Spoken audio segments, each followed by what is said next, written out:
Okay, think we can probably start as people are joining in.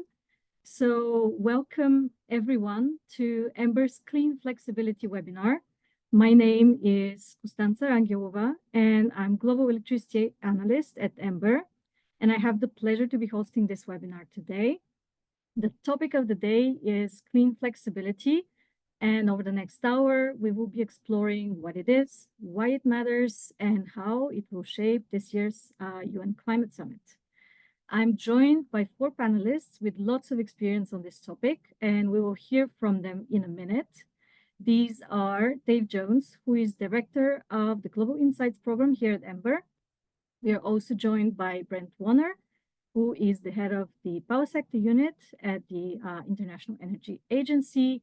We are also delighted to have with us Julia Sauder, who is Chief Executive Officer at the Long Duration Energy Storage Council.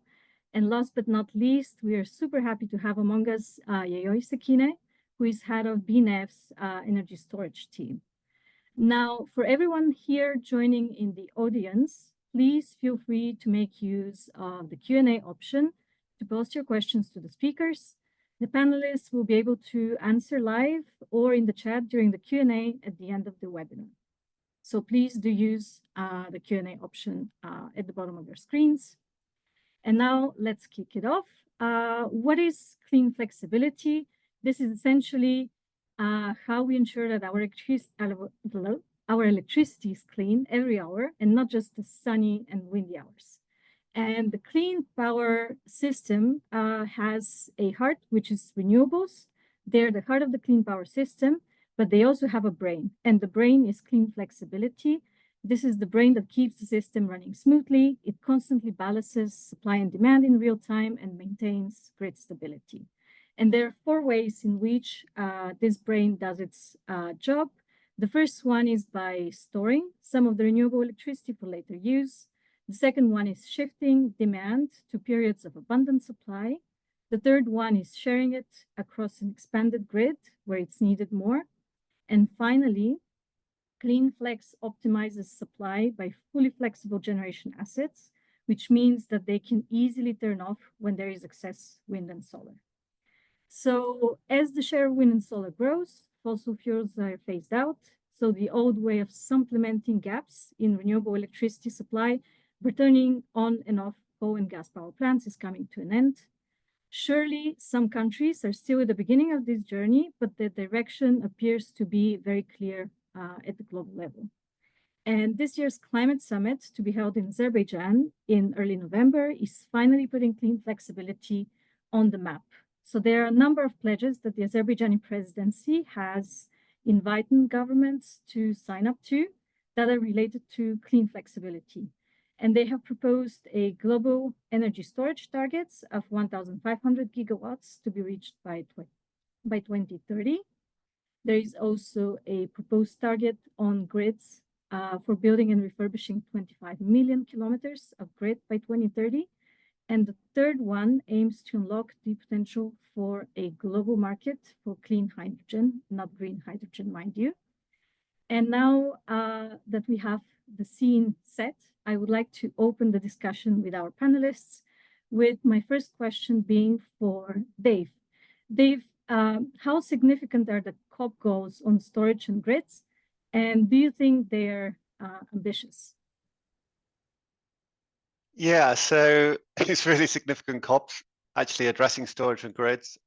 Renewables are an absolute tear across the world at the moment. And every day that goes on, it looks like we're getting close to that goal of tripling global renewable capacity by 2030.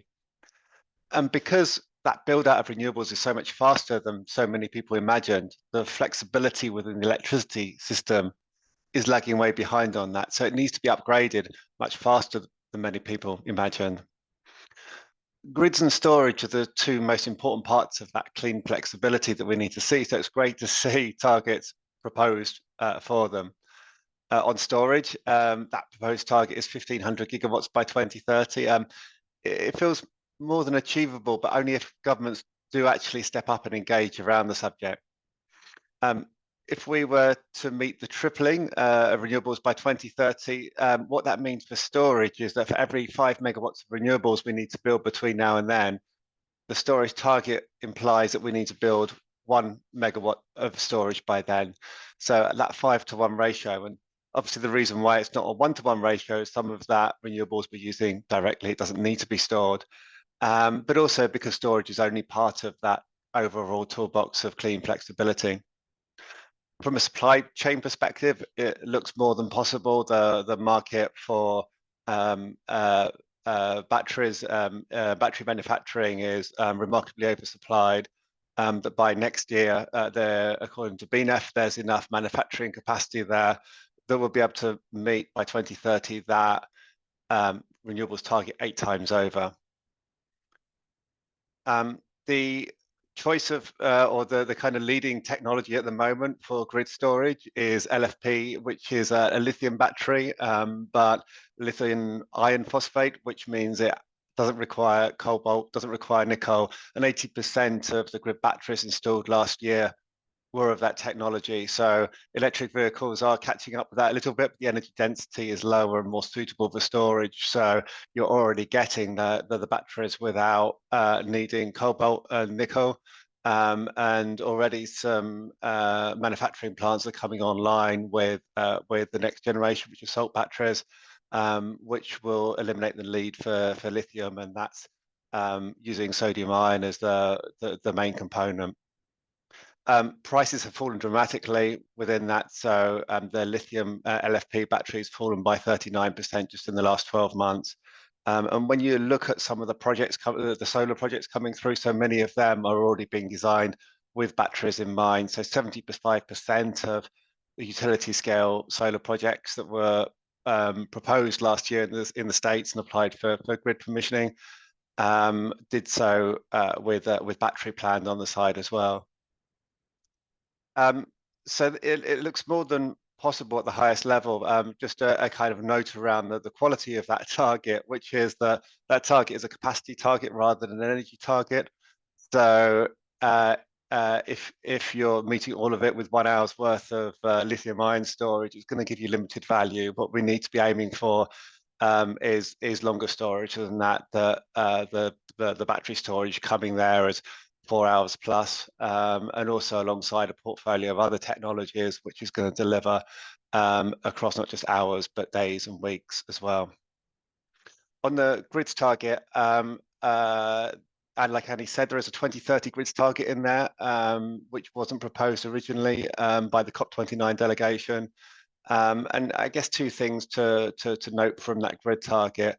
The first one is that it incorporates distribution grids and transmission grids, and 90% of the mileage is in the distribution grid. A lot of the upgrade needs to happen on the transmission grid. So there's a little bit of a disconnect between how that translates through, and also to mention that really a lot of the issue sits with developed countries that haven't been investing in the grid. So much of the grids that have been built out are as emerging countries have expanded their grids. But in the last couple of decades, electricity demand across developed countries has been relatively benign, and these countries have kind of forgotten how to build grids, so just haven't had a focus on that at all. And that's really why having that grid focus at COP is so important, to try to ignite a bit of ambition in governments to actually talk about this and think how it relates to policies on the ground. Thank you so much, Dave. This is very interesting, and I'm very curious to see what Yayoi has in mind about the ambition of the storage target. And Yayoi, do you think that 1,500 gigawatts by 2030 is too little? Can we actually overachieve this? It's definitely a lot more than where we are today. That's for sure. So it's a big jump. And Dave made some really good points. I think the point about the energy versus the power capacity around that target, which I'm sure Julia and Brent will have further comments on that. What I will say, just in context of some of the BNEF forecasts that we publish, We get to 2030 at about 782 gigawatts of non-pumped hydro storage capacity in our forecasts.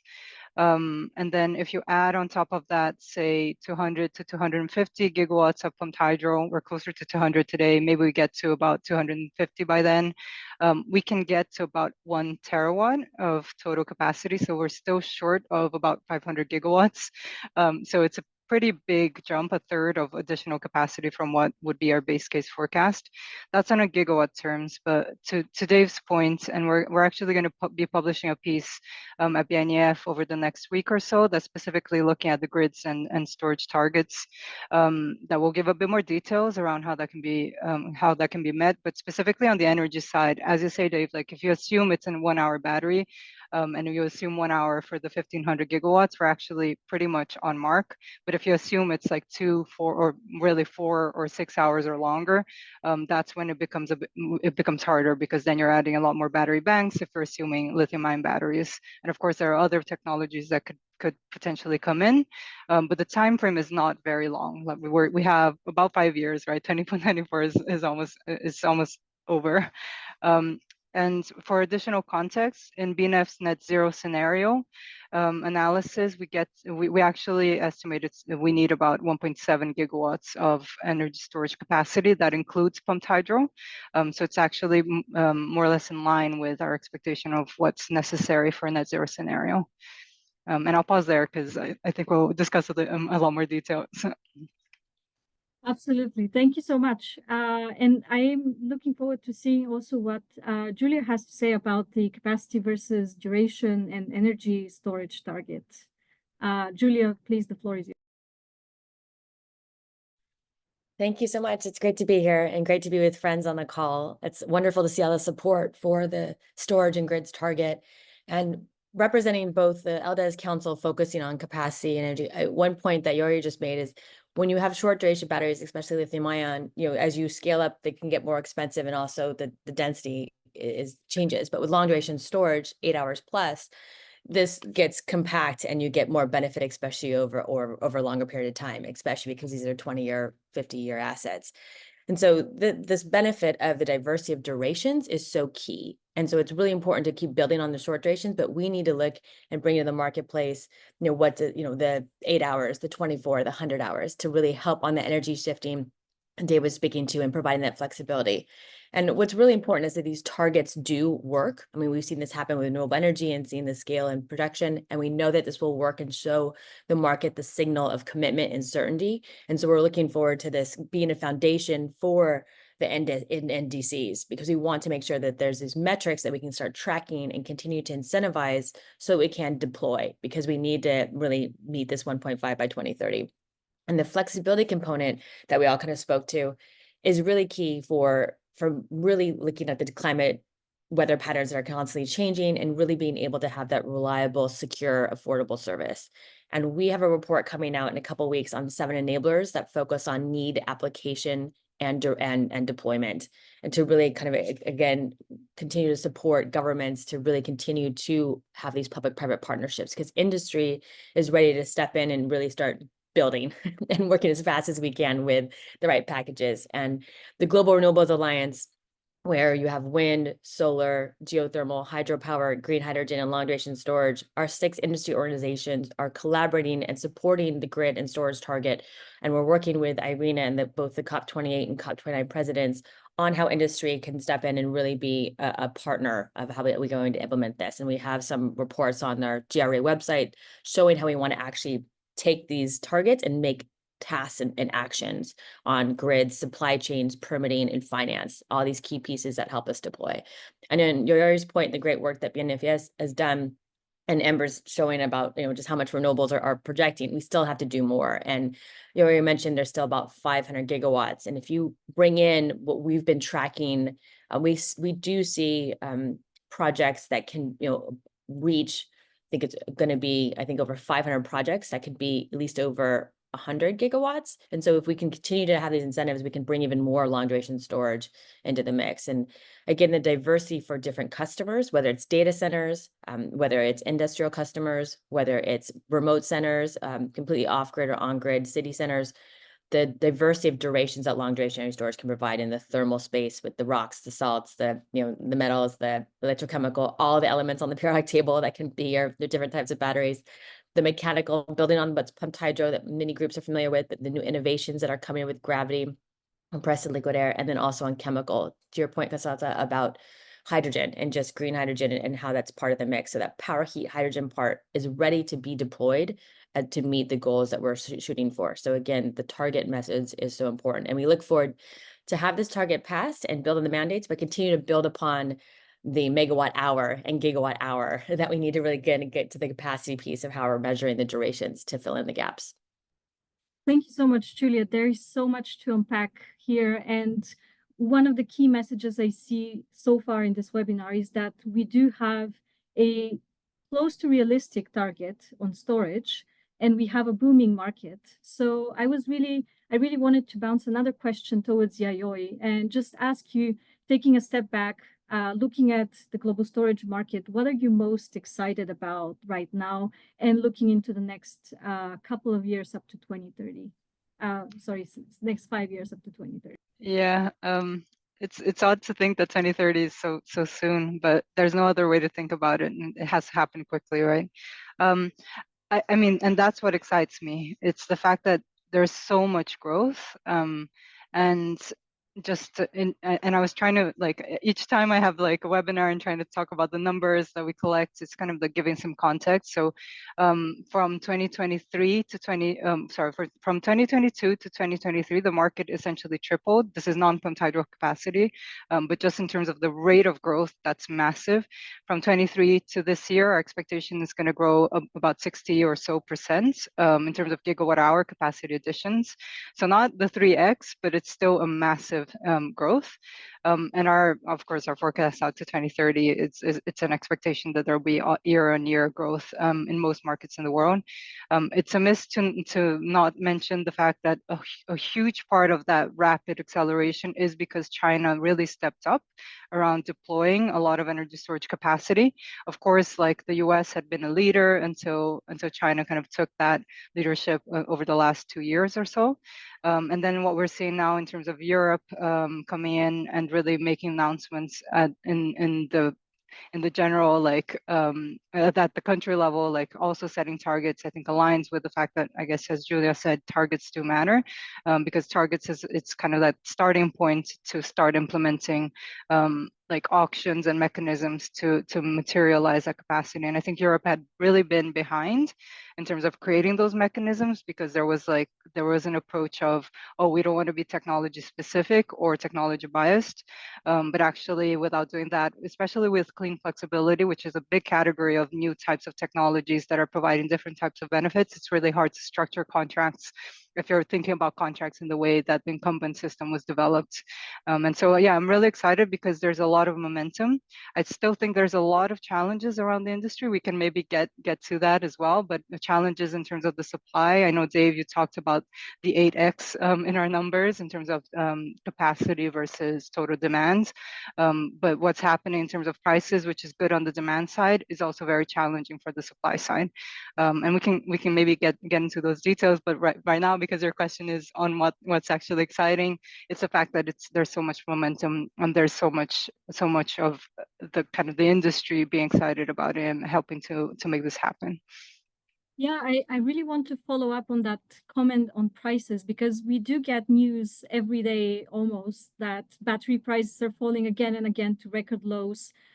What is your expectation for the decline over the next decade? What would be the rate? Because, for example, one of our modeling for the Indian power market showed that if costs fall by 15% on an annual basis on average, we would be able to avoid new coal capacity additions after 2030, which is a significant impact.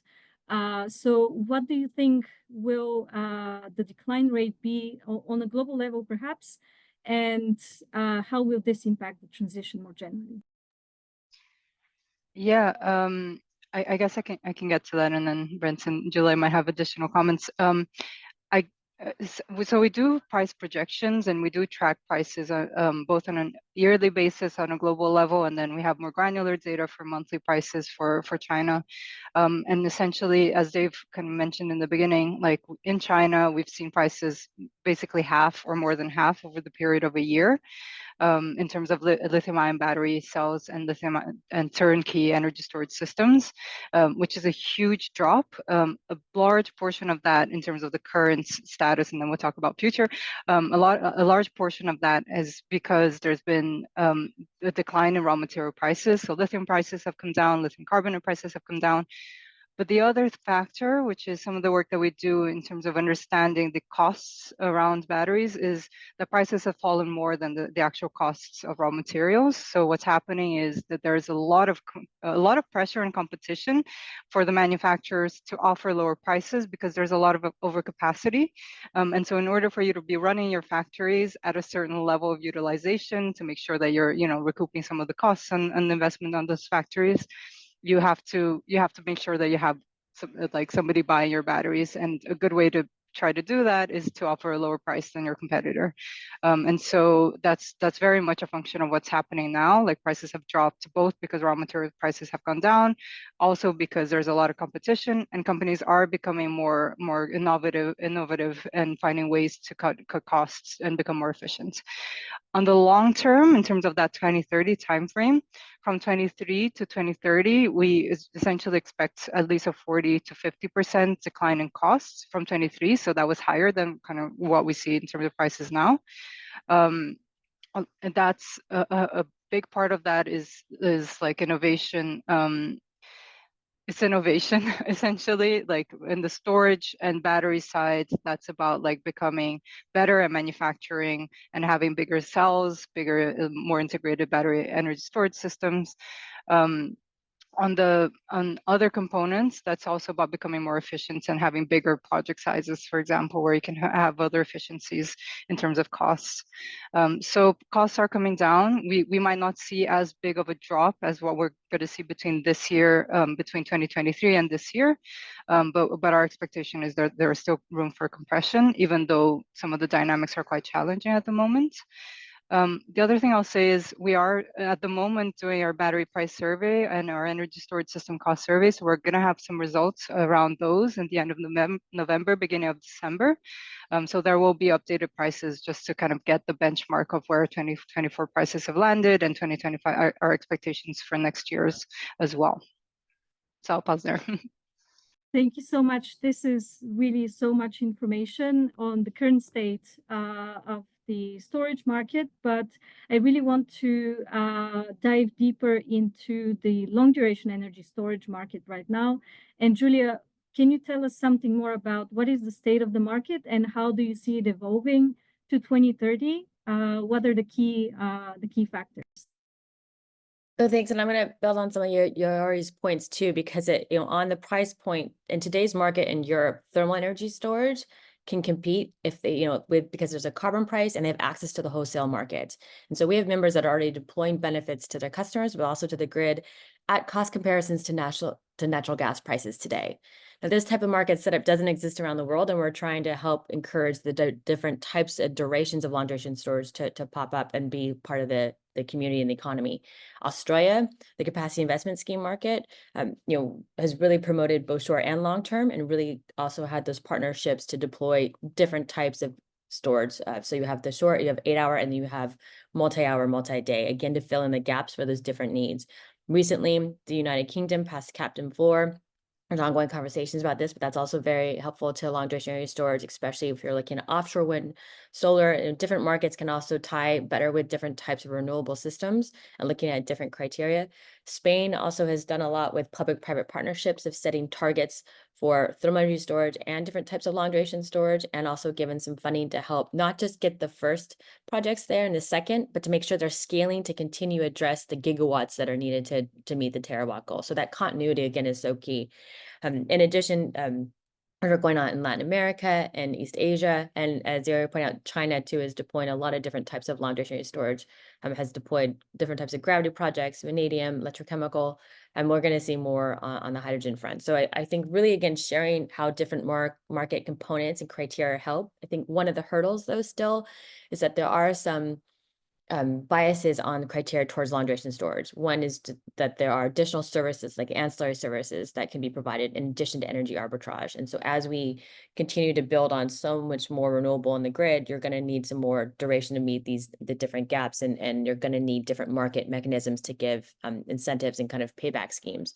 In addition to different themes, India was mentioned before, and there is so much amazing leadership with the 200 gigawatts already towards the 500 gigawatts of renewables being met, and that we'll be seeing soon additional tenders coming out specifically asking for long duration storage, and again some more partnerships like what Germany just did in addition, and looking again at different durations. It's not one size fits all. There's no silver bullet because there are so many different economies and groups that are looking for services. And one last point on island nations and remote centers, there's a great way to replace backup diesel generators, and how is the development world and community coming in to help on this? Because if we want to meet these goals and continue to build this momentum to truly deploy, from the GRA and IRENA work and IA's work, we've all seen we need over $1.5 trillion a year, and we are nowhere near to deploying that yet. We're under $1 trillion, and so we need to increase that so we can make sure we have that continuity. And just remember on the supply chain piece, a lot of long duration storage technologies are already building on existing supply chains, so there isn't the hurdle of creating something new. It's taking existing assets that are already abundant, materials and minerals that are there. They're safe, they're environmentally friendly. So really building the existing supply chain and utilizing it more effectively, efficiently for these partnerships with renewables and storage is critical too. Thank you, Julia. So many of the moving parts seem to be in place. It seems to be that market rules are one of the key hurdles, like making the market ready and giving enough targets from governments to incentivize this and unlock the market. But do you think governments need to do something else to promote this, or should the focus be mainly on targets and making market rules as friendly as possible to long duration storage? I think it's the benefit of the customers for regulators to make sure that they're giving clear procurement criteria so that you can really have the different types of technologies meet different needs, and really make sure that there is that flexibility. And how are you defining flexibility? As you highlighted at the beginning, there are different ways to meet the flexibility targets. And so how do we do that? Again, just being open to more criteria. We don't have to reinvent the wheel. It's just taking existing systems and building more stability and foundational components to really build out this new system economy that we're creating. And for countries where there are no existing markets, what is the new pathway for which country wants to kind of emerge and create their own narrative? And how are we supporting the leadership there to really create a whole new structure? So again, having that flexibility to bring a new criteria to meet different needs is critical. And empowering the regulators. So we do talk about this more, and I think all of our reports show how regulators and different utility leaders and different government agencies can each take a role in helping push this forward faster. Absolutely. We have talked a lot about storage so far, so I really want to steer the discussion a little bit more towards grids now. And I do have one question to Brent about grids, and precisely about the complexity of grids, because they seem to be a lot more complicated than storage as a story. And I wanted to ask you, what do you think is required to get countries to start building, to start collaborating, and then start transforming their grids to make them ready for this new clean flex future? Yeah, thanks, and very happy to be on the discussion today, and very happy to support here. I mean, I think the point you make on grids is really is very true, that there is a complexity to grids that is not necessarily the case for storage, right? Storage, one of the key aspects of differences is that storage can be deployed, particularly battery storage, can be deployed very quickly. This is, in a matter of months, basically once you have the site. And whereas grids, the development times for large transmission projects can be a decade or longer. There's many stories out there about individual projects requiring tens of thousands of permits to develop one transmission line. And this is really just demonstrates that the permitting and processing to actually build out a grid system is very difficult, a large system. As Dave mentioned in the beginning, that distribution is actually a huge part of this as well. So we shouldn't forget that. That can be shorter, but it's still 3 to 5 years to actually build out and upgrade distribution systems. So we need to modernize and enhance the systems that are there. So a number of things are needed, and we've done a lot of work at the IEA, the International Energy Agency, on this, focused particularly in our special report on grids last year, and our net zero roadmap work, where we highlight that in particular, alongside permitting and licensing, that there's a broad change of mindset that needs to happen on the regulatory side to see grids as a fundamental enabler of transitions. We're coming out, particularly in the US, in Europe, in advanced economies in general, there's been about 2 decades where electricity demand was relatively stable. And so in some way, this was not a period of growth. This was not, the systems were relatively stable in terms of the generation mix, in terms of demand. And so it was kind of very much a streamlining period. But we are now moving into a very different era where electricity demand is starting to grow faster. I saw one of the questions rightly pointed out that demand from energy, from demand centers, data centers and AI is growing quickly. We're seeing heat pumps, electric vehicles driving electricity demand growth in advanced economies, along with very much larger demand growth in developing economies. And this change, as we're talking about, of the growth of wind and solar. We're still at the sort of the initial stages of the change in the system. Wind and solar still represent about 13% of electricity in the world today. In our net zero scenario by 2050, along that path, just by 2030, we need to triple that share. And that's along the lines and consistent with the tripling renewables capacity. But this is really key. So having this scale up of investment in grids is essential. We need to more than double the investment in grids in that activity. So this change in mindset to be anticipating growth, anticipating the needs in the future. So that means anticipatory investment as well, and the way we plan and collaborate that. And that also means supply chains and workforces also need to be scaled up. So this is very much just this mindset we see as the most important element, because we really need to be thinking of it as getting away from being a bottleneck to an enabler.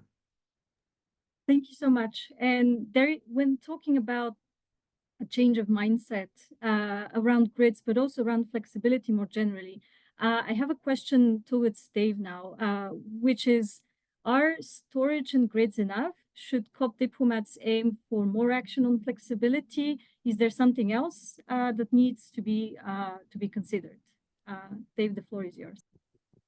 Yeah, well, so the Azerbaijani COP delegation actually put forward 9 proposals on, what's the phrase called, proposals, let's say, for sign off or to bring to the table at COP, and grids and storage is one of them.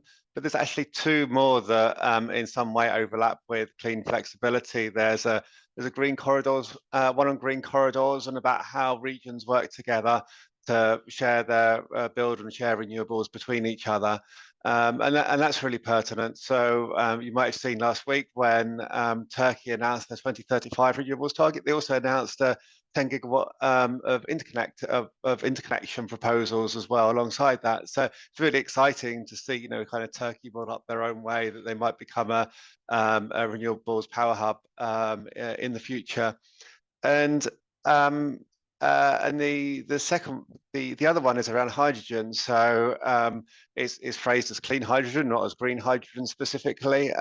But there's a really potent way where hydrogen might become a way for clean flexibility. There's 2 ways that it can do that. The first is just using renewable electricity to create green hydrogen, and then to put it through CCGTs when the wind and the sun isn't there, to feed it back as electricity. But there's also perhaps what I'm more excited about, which is that if electrolyzers were able to drop enough in price to be used as as kind of low capacity or low utilization way within the grid, that they're able during the hours of surplus wind and solar, especially when it's windy and sunny together, that they're able to take that electricity and that green hydrogen is able to be used in other sectors and not necessarily just put through the power sector, which obviously has quite a high end-to-end efficiency loss on it. So the hydrogen bit's really pertinent at the moment. Hydrogen's at an absolute crossroads in that there's 5 gigawatts of electrolyzers built today, and there's potential manufacturing capacity and with the net zero target and a project target all align that potentially there could be 500 gigawatts of electrolyzers by 2030. So it's really unclear how that will unfold. Probably like every day recently, there's been a bit more kind of popping of the hydrogen hype. So the 500 gigawatts seems extraordinarily aspirational, but it's quite clear that hydrogen has an important role to play. Just alone in the hydrogen that's being created today, with 99% of it coming from fossil fuels, it's creating the emissions of Indonesia and France combined. So just in that, it has a huge benefit that it could play. So you've got that kind of bigger picture around COP, and I really want to iterate what Brent says, which is this is almost like a kind of mindset thing. You can set targets, but really this is about getting politicians engaged and thinking around what needs to happen as preemptively as possible to enable that build out of renewables, because we're not taking this clean flexibility seriously. It's going to be that really holds out the building of renewables rather than renewables itself. And in there's two reports that we have out today within Ember relating on clean flexibility. One is around the overlap with COP. So I just put the link into that. And there's a second one, which is a explainer around what we think, how we think about clean flexibility more specifically. And there's 2 parts that aren't being covered by grids and storage. One is around how supply flexibility comes around. So not just around how coal and gas power plants become more flexible, but also around how renewables itself becomes more flexible. That's able to, have an off switch for those moments that is not supplying and overwhelming the grid when that electricity isn't needed. And the other one is around demand side as well. So more time of use tariffs around smart electrification and making sure that there's the right price signals to consumers that they're using electricity at the time, that they have a cheaper electricity price at the time that when it is windier and sunnier. Thanks, Dave. And I really want to pick on something you just said about wind and solar having to have an off button sometimes. And I really want to direct this as a question towards Brent. Do you think wind and solar need an off button, especially in a system that is already quite strongly dominated by wind and solar? I mean, yeah, it's a good question. I mean, for sure, we should recognize that solar and wind now are the cheapest sources, new sources of electricity in most markets in the world today. And I think with that, also there's a bit of a change in the way we can view them. I think we absolutely need to make the best use of wind and solar resources. So we should do everything possible to have systems help integrate that output so that we don't have to turn them off. I think, as I mentioned, we're only at 13% of global electricity from wind and solar. So I think in most markets, there's a long way to go before we really should be turning them off. Now, of course, in leading markets, as mentioned, kind of in Spain, Ireland, Denmark, these kind of markets where the shares are significantly higher, 40% and above, it starts to be such a big part of the system that their flexibility becomes quite important. And I think also we should keep in mind that there's a difference between if you're turning them off to help stabilize the grid, but it doesn't mean you're burning more fossil fuels. If that's the case, then this is a much smaller effect, and we should be less concerned about that. If it means, though, that we need to run gas-fired power plants or coal-fired power plants more, then clearly this is something that we should avoid, and that through the storage, through the grids, which is why kind of also we view this as a very much a comprehensive picture.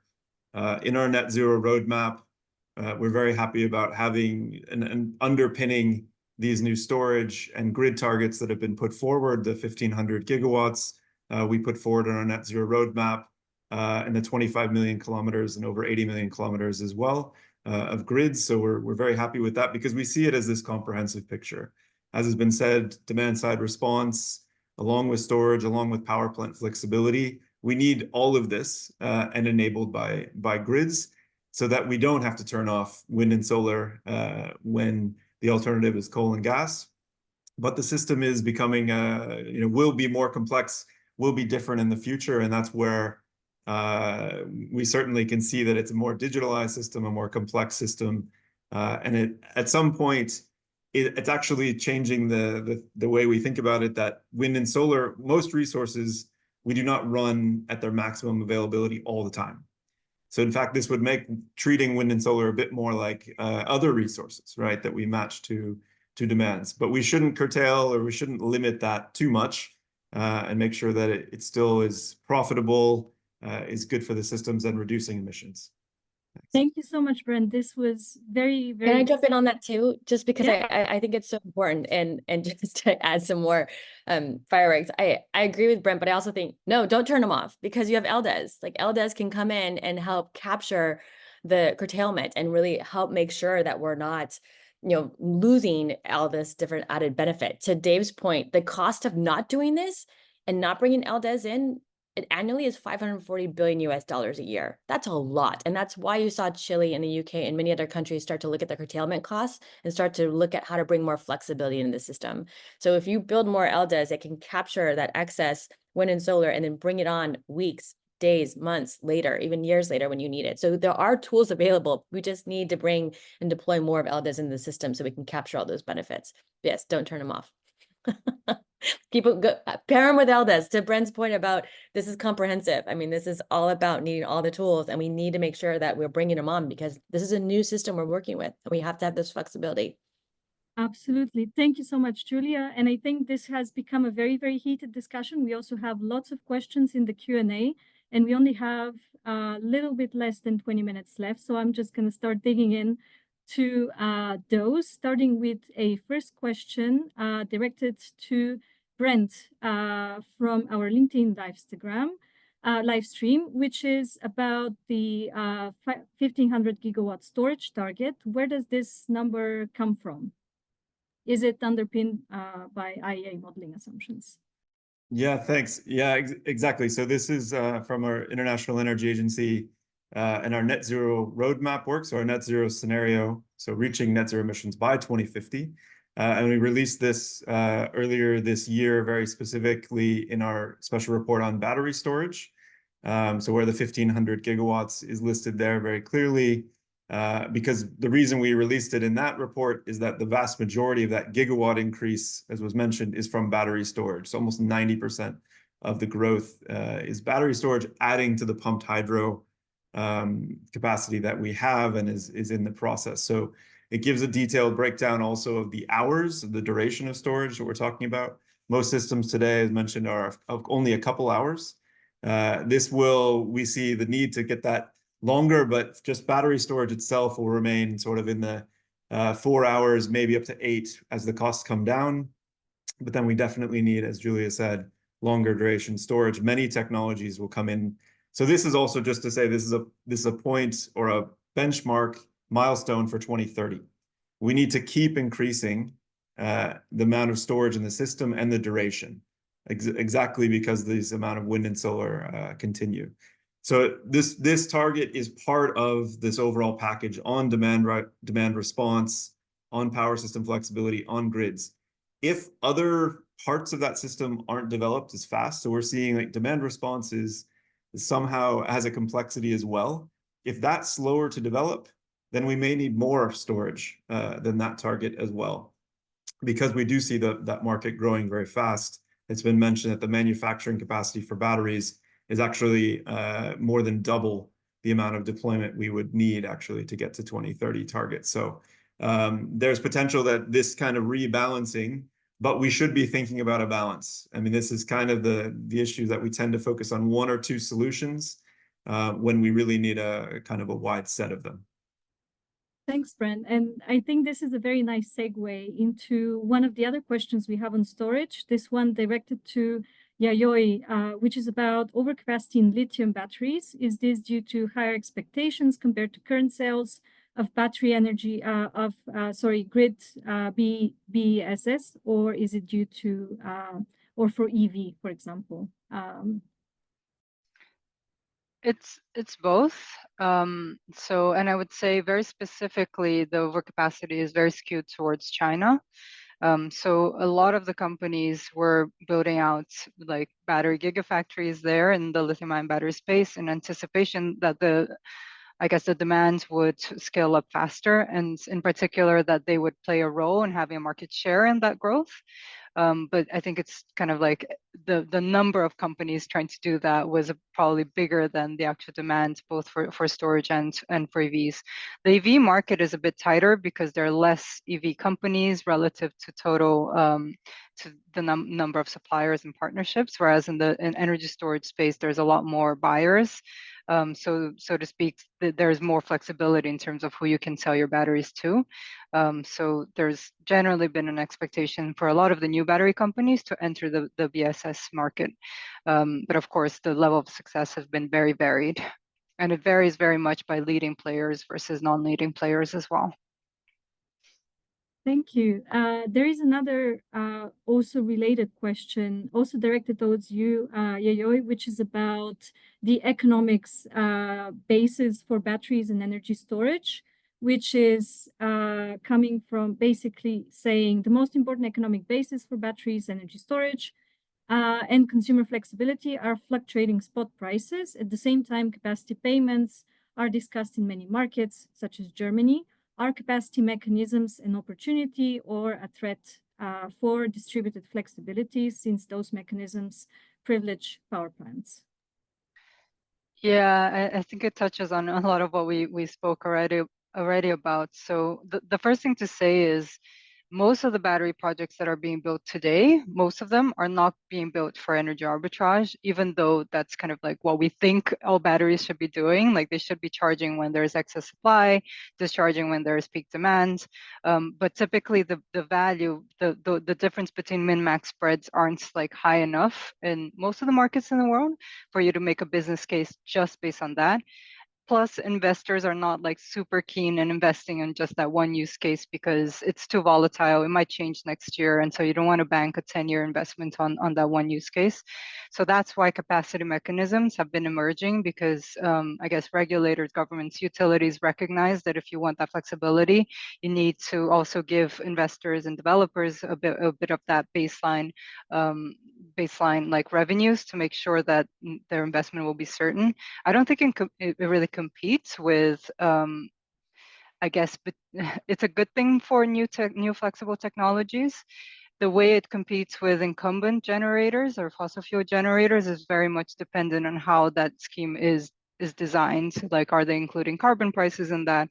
Are they trying to exclude fossil fuel generators? Are they making it technology specific to solar and storage, wind storage, and different types of arrangements? And so we've seen a lot more of an emergence of these types of mechanisms across different markets. In Europe, there's storage-specific auctions that have happened in Greece. We're going to see other examples of that in other markets as well. In the US, you see a mix of both solar and storage PPAs through essentially like contracts directly with the utility. But then we see, of course, there are some markets where they're being built purely on a merchant basis. The examples are like Texas here in the US, the UK to a certain degree as well. But I would say they're the minority in terms of the markets. Thank you. And I think it's worth taking the perspective from a long duration energy storage as well, because in order for someone to use long duration energy storage and using excess renewables in summer and then store them and then use them in the winter, would this imply a price differential between summer and winter?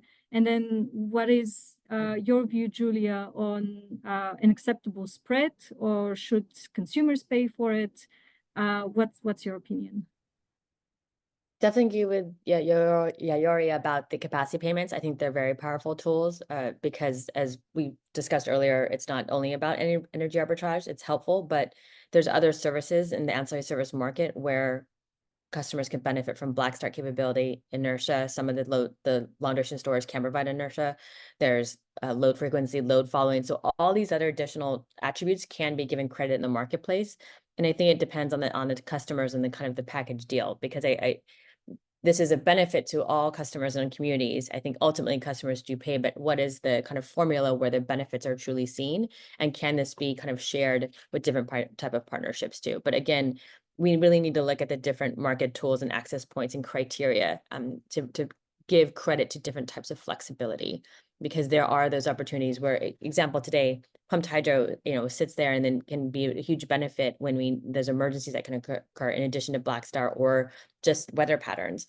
But they're not paid to sit there all the time. They're paid there to provide only one service at one time. So if we change some of the contracts or give more flexibility to those benefits, I think more investors will come to the table seeing that there's a lot more opportunity to find contributions that can pay back in a variety of ways. So I think, yes, capacity payments are one, but there are many other aspects out there too. But I think we really need to update the criteria in the markets. Resource adequacy is another one. I mean, that's huge, like making that be for 8 hours plus. That's another tool. Very interesting. Thank you very much. We also have another question directed to Dave, which is, why have some big energy-hungry tech companies recently chosen nuclear over long-duration energy storage and renewables? Does this tell us anything about market readiness or the type of policy support needed? I'm sure Julia would also want to weigh in, I guess.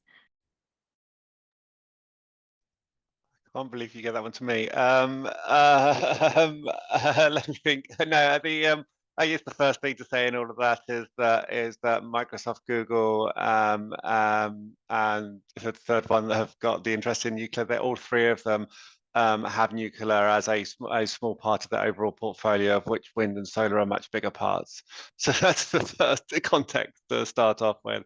The next bit is a question of deliverability of those nuclear projects. I would love for them to be delivered and to perform as expected, but they're signed up as a new technology that isn't there yet at a commercial scale. So I'm really excited to see how they deliver, and I really hope that it does. But they have an awful lot of barriers to overcome. There's a reason why this hasn't been done so far. When we're talking about small nuclear modular reactors specifically. So I guess that's the bigger context.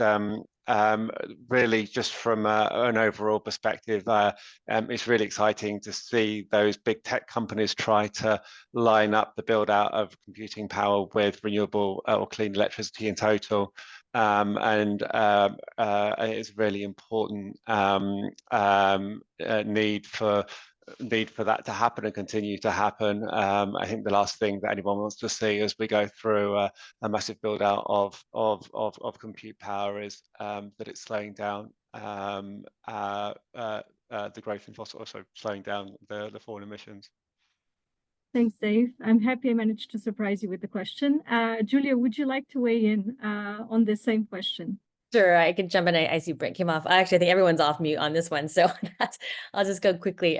It's interesting because we have the data centers as our members too, and they're also investing in long duration storage. And I think the timing for an SMR could be a lot longer than the timing for many of the long duration storage that are already deployed today. It's just we need to get them to scale and get them commercialized and faster. So it's parallel pathways. I think it's not should be one for the other. It should be, well, look what's happening with nuclear, but look at all the things that are happening with LDES and how we need to support this market today so it can continue to get the benefits as we're waiting for either a transmission line or nuclear that take a little bit longer.